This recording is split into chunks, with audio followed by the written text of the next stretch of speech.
This may be your first ever ukulele lesson. I'm going to show you around. This is the headstock. These are tuning pegs. This here is called a nut.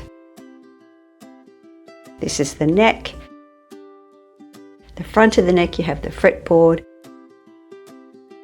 These metal strips are called fret markers. This is the body of the ukulele. This is the bridge and the saddle. This is the sound hole. This here is called a pickup, which will amplify the sound. And what you do is plug a lead here, and that will go into an amplifier. Some ukuleles will have pickups and some won't. Now you know your way around the uke, let's look at how to hold it comfortably.